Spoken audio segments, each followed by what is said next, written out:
Mesdames et messieurs, bonjour et merci de nous rejoindre dans Parlons Gouvernance de ce mardi avec notre consultant politique, Agapit Napoléon Maforican. Bonjour Agapit Napoléon Maforican. Bonjour Angèle, bonjour à tous nos téléspectateurs qui nous suivent depuis les différentes plateformes de la chaîne.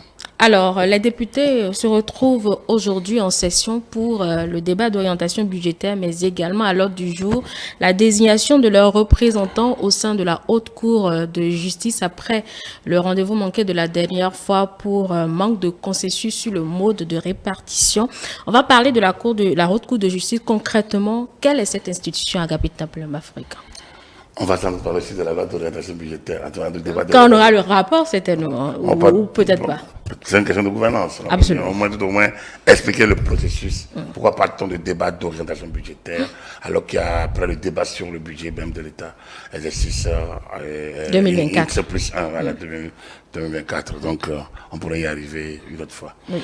Donc, vous avez voulu qu'on parle donc de la Haute Cour de justice. Parlons-en. C'est l'une des institutions de la République créée par la Constitution du 11 décembre 1990, révisée en 2019. Cette institution n'a pas été touchée par la révision de novembre 2019. Donc, la Haute Cour de justice, c'est un peu une cour d'exception pour juger le président de la République et les membres du gouvernement pour des faits qualifiés de haute trahison, et pour des faits d'infraction, pour des infractions commises dans l'exercice de leurs fonctions pendant qu'ils sont en mandat. Et leurs complices également, jouer leurs complices en cas de haute trahison.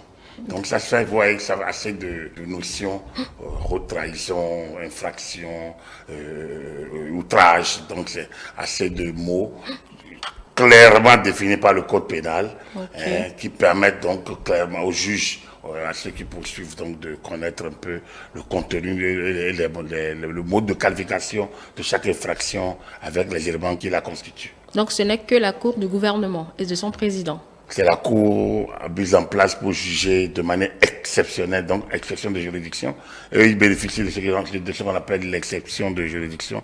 Donc, ils ne sont pas soumis aux mêmes juridictions de droit commun, parce que les actes commis peuvent être de droit commun, détournement, malversation diverses, tout ça là, ça c'est de droit commun normalement, mais qui sont connus en principe par les tribunaux. Aujourd'hui, on a une cour spéciale, la Criette, qui déjà n'est plus les cours ordinaires, mais c'est une cour spéciale qui s'occupe de ces questions-là. Mais au-delà de cela, et nonobstant la création de la Criette, le constituant a voulu maintenir la Haute Cour de justice en son exercice. Donc, elle est qualifiée effectivement, c'est la Cour pour juger le président de la République et les membres du gouvernement dans l'exercice, dans les faits qualifiés donc de haute trahison, dans les malversations et autres faits commis dans l'exercice de leur fonction ou de haute trahison.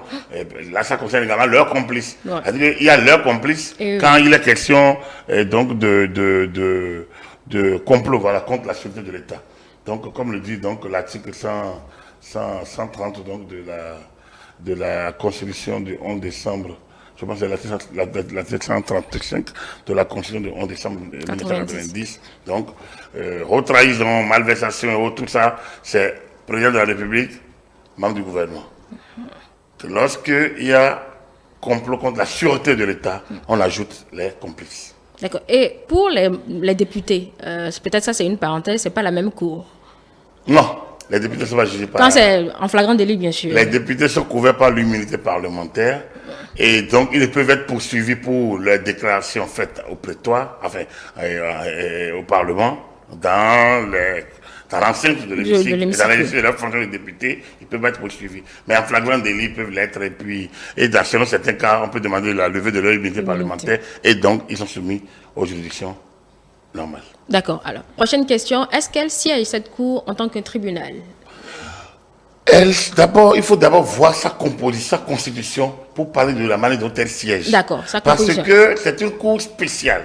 C'est une cour d'exception. Et bon, évidemment, les juristes très très puristes en la matière vont peut-être faire la différence. Mais nous parlons pas qu'aux juristes, on parle un peu aux populations lambda. Oui. Et donc, quand on parle de spécial, c'est qu'elle est conçue spécialement pour juger des personnalités très spéciales, c'est-à-dire en termes de fonction qu'elle exerce. Ce n'est pas votre tête d'Angèle ou de Maforican qui compte. C'est plutôt votre tête de ministre ou votre qualité de ministre ou votre qualité donc de président de la République qui compte en la matière. Et donc, lorsque vous êtes président de la République, ministre du gouvernement, et vous soumettez, vous commettez certains actes attentatoires aux bonnes mœurs financières, à l'orthodoxie financière, malversations diverses, détournements, mauvaise gestion, tout acte qui tombe sous le coup de la loi pénale, et qui devrait vous conduire devant les juridictions normales ou spéciales comme la criette, vous ne pouvez pas y aller parce que vous bénéficiez d'une exception de juridiction. C'est-à-dire que toute juridiction ne vous juge pas. Donc, vous devez passer par la haute cour de justice. Et ça suit des procédures. Première chose qui est exceptionnelle dans cette cour, sa composition. Elle n'est pas composée que de juristes. Voilà une cour qui connaît des questions pénales, mais qui n'est pas composée que de pénalistes. Le seul pénaliste possible qu'on peut y trouver, je dis le seul pénaliste possible en termes de conscience de la Cour qu'on peut y trouver, c'est le président de la haute cour, c'est le président de la Cour suprême. Et là encore, il est nommé par le président de la République. Il peut être un avocat, il peut être un juriste de haut niveau, praticien de droit, un avocat, comme on l'a connu, Maître Abraham Zirowe, juriste de haut niveau, praticien de droit, comme on a connu Ousmane Batoko, vous voyez, ou alors un magistrat comme Abédir Moudeton, comme le président qui est là aujourd'hui à dessous. Voilà. Donc, vous voyez donc que c'est pas aussi formel que ce soit des juristes purs qui vous jugent. Donc, c'est plutôt une cour qui est vraiment exceptionnelle en la matière par sa composition. Elle est composée de 13 membres. Elle est composée de 13 membres à raison des 6 membres de la Cour constitutionnelle sans son président. Il faut comprendre que la Cour constitutionnelle, c'est 7 membres. Donc, dans la composition d'aujourd'hui, la nouvelle haute Cour de justice sera composée du président en-dessous, en tant que président de la Cour suprême, des membres de la Cour constitutionnelle, en dehors du président Sousa, qui ne siégera pas, qui n'est pas membre de la haute Cour de justice. Donc, le président Sousa ne siégera pas. Il n'est pas membre. Mais tous les autres, c'est les 6 autres membres de la Cour actuelle, de la Cour constitutionnelle, qui ont prêté serment il y a quelques jours, vont y siéger. Il va arrêter, ça fait 7 personnes, il va arrêter 6 personnes. Les 6 personnes proviennent de l'Assemblée nationale. Et c'est ce qui va se faire cette semaine, on espère, avec la nouvelle clé de répartition. Donc, vous voyez, 6 députés, c'est des personnalités. Ça peut être des commerçants, professeurs d'université, en mathématiques, je ne sais pas, journalistes. Ils peuvent se retrouver là comme des juges. Vous retrouvez 6 membres de la Cour constitutionnelle. Là, il y a quand même un bémol que je dois apporter. Je vais parler de juges. Évidemment, de sa composition, on a 3 magistrats. On a 3 magistrats dans la composition actuelle de la Cour à la Cour constitutionnelle et 2 personnalités. Et 2 praticiens de droit juristes de haut niveau. Donc, si on prend que parmi ces 5, un président, donc il est évident qu'il y a 4 magistrats et juristes de haut niveau qui seront là-bas comme juges. Vous comprenez, non? Bien sûr. Puisque le président de la Cour suprême, le président de la Cour constitutionnelle, c'est parmi les 5. Les personnalités ne sont pas présidents. Donc c'est parmi les 3 magistrats et les 2 juristes de haut niveau praticiens de droit. Donc, l'un est aujourd'hui président, le professeur Dorothée Sosa, juriste de haut niveau, praticien de droit, et il est avocat par ailleurs. Donc, lui, il y est. Ça veut dire que les 3 magistrats qui sont désignés seront membres c'est-à-dire le magistrat Gouda, le magistrat Adjaka et le magistrat Assogba, ils seront à la haute cour de justice. Quand bien même Assogba est vice-président. Quand bien même il est vice-président. Donc, plus de président de ceux qui est aussi magistrat. Donc, du coup, ça fait quand même assez de monde. Donc, je disais tout à l'heure que c'est le président de la haute. Non, il faut mémoriser ça. Maintenant, donc, il y a eux qui sont du droit, la Cour suprême et les membres donc, de la Cour constitutionnelle, 4 au moins des membres. Puisqu'il y a 6. Il y a les 2 personnalités, on les sort, on les ajoute peut-être aux 6 autres qui viennent de l'Assemblée nationale. À l'Assemblée nationale, on peut avoir des juristes. Ça, c'est une chance pour la Cour. Mais en cas de non-juriste, vous aurez alors une haute cour de justice, disons, de 6 personnalités lambda de l'Assemblée nationale, plus 2 de la Cour suprême, de la Cour constitutionnelle, ça fait 8. Et vous aurez 5 potentiels juristes, c'est-à-dire 1 de la Cour suprême, le président, et 4 de la Cour constitutionnelle. Voilà. D'accord. Alors, donc, voilà la composition. Voilà la composition. Elle provient, donc c'est une composition qui vient des organes. Et donc dès qu'un organe est renouvelé, vous voyez que ça change un peu la composition de la Cour. Bien sûr. Vous voyez, les élections de janvier ont changé de fait la composition de la Cour. Et maintenant, le renouvellement de la Cour Constitutionnelle. constitutionnelle le fait encore. Donc, voilà. D'accord. Alors, je demandais pourquoi le président de la Cour constitutionnelle est exclu de cette équipe, ou bien il n'y a pas d'explication particulière? Non, on peut tenter des explications, mais je pense que ça va nous... On peut tenter, puisqu'il n'y a que le constituant pour le dire. Mais vous voyez, la Cour constitutionnelle peut être saisie. La Cour constitutionnelle peut être saisie, peut-être. Hein, même si la Haute Cour de justice décidera, comme je ne sais pas si ces décisions sont sur le cours, je ne pense pas. Et normalement, les saisines doivent pouvoir aller à la Cour suprême, en principe. Mais il peut y avoir des questions de droits de l'homme. Okay. Et donc, on souhaiterait peut-être que le président de la Cour constitutionnelle soit en dehors de tout ça. Peut-être. Peut-être. Mais je pense que c'est une question pour les constituants de 92 ou bien de 90. Ou alors c'est une question pour certains membres de la Haute Cour de justice qui ont peut-être pu avoir une réponse un peu à cela. Mais vous regardez, tous les membres de la Cour constitutionnelle, sauf le président. Le président de la Cour suprême et aucun président de chambre. Oui. Donc, c'est peut-être un équilibre qu'ils ont voulu faire. Voilà. D'accord. Et quelle loi applique cette Cour? Les lois sur les procédures. Donc, la mise en accusation, d'abord la poursuite. La poursuite, il faut d'abord voter la poursuite à l'Assemblée. Donc, les lois appliquées, c'est d'abord la Constitution qui a créé la Haute Cour de justice, article 135 et autres, si je me trompe. Hein. Donc, de la Constitution qui a créé la Haute Cour de justice. D'accord. Donc, sa composition, c'est la Constitution. Et sa mission, c'est la Constitution. Donc, après, il faut ajouter la loi organique de cette cour, qui a été une loi organique, j'en avais parlé une fois, cette cour, sa loi organique n'a pas été facilement votée.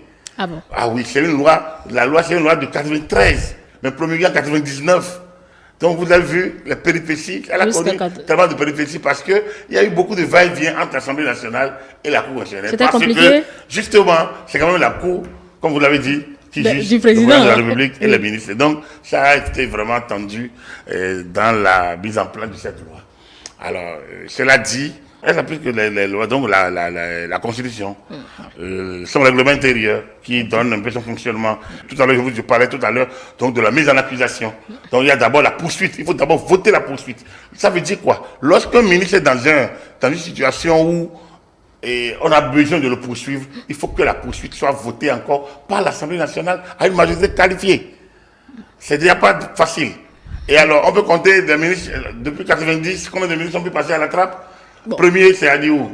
Ça, c'est un bon règlement de compte, un parfait règlement de compte. Bon, politique. Moi, je me rappelle que le dernier. Oui, un parfait règlement de compte politique. Et là, ça montre déjà le peu de fiabilité de cette procédure où il faut passer par les politiques de la Cour constitutionnelle et les politiques de l'Assemblée nationale pour, dans une affaire pénale où il y a des choses sérieuses, je pense qu'il faut laisser la main au juge. Et là, ce qui parle d'immixtion dans la justice, regarde le président de la République, non. C'est plutôt l'Assemblée nationale, et notamment dans la mise en œuvre de la procédure de retour de justice, que l'immixtion, elle est grande, flagrante, et parfois elle bloque, disons, pratiquement le processus. Alors, il y a lui, après il y a eu une série de ministres sous Yahi Boni, Kamarou Fassassi, Gogassi Mbiaou, et voilà, un certain nombre, il y en a eu 4 ou 5. Ça n'a rien donné. Ils ont été, c'est des non-lieux. Même à Diou, qu'on l'a gardé en prison pour ça, c'est non-lieu. Parce que non seulement lui, on a voté sa mise en accusation, et donc on a voté la procédure de poursuite, mais après on a voté la mise en accusation. Et donc il a été gardé en détention préventive pendant aussi longtemps. Et je ne sais pas si après il a été dédommagé ou pas. En dehors de lui, sous le président Talon, je pense qu'il y a eu le ministre Jonathan Gossou, et qui a été dans l'immunité. Donc il y a lui, je pense qu'il y en a eu un ou deux autres, si je ne me trompe. Alors, mais après, qu'est-ce qui se passe? Il n'y a rien. Parce qu'il y a maintenant la procédure et l'instruction. L'instruction qui se passe au niveau de la cour d'appel. Okay. L'instruction qui se passe au niveau donc de la cour d'appel, puisque je pense que l'instruction est lancée par la Haute Cour de justice, mais utilise les procureurs, le procureur général. Si je peux me tromper, je vais corriger. Donc c'est un peu comme ça. Donc c'est pour dire que la procédure, elle est lente, elle est lourde, elle est administrativement peu lourde pour ne pas prospérer, parce qu'il y a beaucoup d'interventions du politique. Si bien que, même si la personne est dedans, et vous votez ça, à sa poursuite, on va dire, ça, c'est un règlement de compte. Ouais. Et quand vous regardez le cas du vous voyez le règlement de compte flagrant. Donc, c'est dire que cette affaire de haute cour de justice, je dis que si on a, franchement, ce qu'on pourrait faire de mieux, c'est de la dissoudre. Oui, parce qu'elle n'aura jamais de clients à force. Elle n'aura jamais aucune procédure à faire. Moi, je ne veux pas être oiseau de mauvais document. Elle ne peut pas avoir de procédure parce que, vous voyez, les différentes manières de bloquer. Regardez même dans les tribunaux, dans les tribunaux normaux, tout ce qui se passe. Comment les gens essayent d'utiliser les manœuvres pour bloquer. Alors donc, dans une cour politique comme celle où les députés siègent avec des intérêts cloisonnés par-ci, par-là, alors vous allez être l'homme de qui? Alors, lorsque vous aviez l'UPLBR et un ministre ancien vient, qui n'est pas donc de la majorité, on va dire que c'est un règlement de compte. Et lorsque vous avez aujourd'hui les démocrates qui siègent, mais qui voient même la réalité, qui la contournent, ils vont dire que c'est un règlement de compte. Donc, il n'y a pas la célérité pour que le juge puisse délibérer en toute en sa conviction, en son conviction, pour pouvoir dire le droit. Lui-même est perturbé. Même s'il dit le contraire, il est perturbé parce que si le président de la Haute Cour, depuis toujours, le président de la Haute Cour de justice vient toujours donc de la Cour constitutionnelle. Oui. Je ne sais pas si c'est écrit dans l'heure, mais il vient de la Cour constitutionnelle. On a eu le procès Maurice Aranzo-Blairet, à un moment donné. On a eu le procès Théodore Olo. On a eu maître Madame Zizou, oui. On a eu Madame Afouda. Marceline Berra, épouse Afouda. Ma magistrat, vient ancien président de la Cour constitutionnelle, ancien secrétaire général de la Cour constitutionnelle aussi. Donc, voilà, on a eu ces personnalités de haute facture qui ont tenté de donner vie et de donner force à cette décision. C'est pas faute d'avoir travaillé pour. Mais il se fait que cette Cour juge des politiques. Et des politiques, est-ce que vous imaginez Boriaï être poursuivi, sa poursuite votée à l'Assemblée nationale de manière sereine? On va dire règlement de compte. Est-ce que vous voyez Mathieu qui récupère son âme s'il l'avait été, qu'aurait-on dit?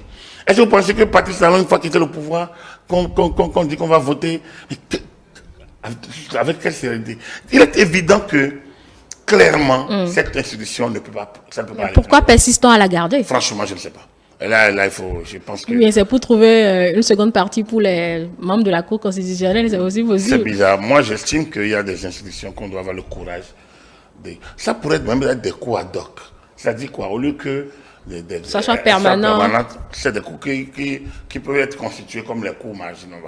C'est des structures qui ont existé ensemble, dont personne ne veut entendre parler, parce que ça donne l'impression de justice active, expéditive, et tout. Donc, du coup, pourquoi ne pas faire comme aujourd'hui en France? Nicolas Sarkozy vient d'être condamné 1-2 fois déjà pour des faits qui, en l'exercice de sa fonction presque, alors les écoutes.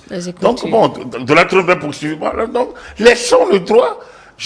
Donnons aux juges son magistrat d'exercer ils appellent ça l'impérium, mais laissons-lui son impérium, laissons-les exercer son pouvoir, c'est lui le juge. Pourquoi on veut même les politiques l'embrouiller? On peut les nommer, ils peuvent être des jurés, constituer les jurés autour de lui, un peu comme dans les cours d'assises. Mais après, il faut lui laisser le soin de prendre sa décision. Et ça, il est seul face à son destin et face au destin du peuple béninois. Mais lorsque vous dites la haute cour de justice, franchement, elle n'est haute que du nom que les politiques veulent en donner. Elle n'est pas une cour, elle ne peut pas aller plus loin. Elle est budgétivore. Bon, on va continuer peut-être à faire, je ne veux pas dire le simulacre, mais bon, les députés vont choisir leurs 6 représentants restants. Ça leur permet d'avoir quelques pécules en plus. Bon, voilà, donc ils arrondissent un peu leurs primes, ils auront quelques voyages à l'extérieur, quelques séminaires ici et là, et puis après. Plus rien. Comme disent les Ivoiriens, il y a fouille, il y a rien. Allez, il y a rien, c'est l'homme qui a peur. Donc, je pense que beaucoup ont compris maintenant qu'il n'y a rien là-bas. Il n'y a plus rien dedans. Voilà. Merci Agapit Napoléon Bafouika, mesdames et messieurs. Ainsi, nous prenons congé de vous pour cette matinale. Merci de nous avoir suivis. Vous pouvez continuer à nous suivre sur nos canaux digitaux, notre site internet, le www.etelebelin.com, notre page Facebook ETélé en direct, sur Twitter ETélé Live et sur iOS et Android ETélé Bénin. ETélé avec vous, pour vous.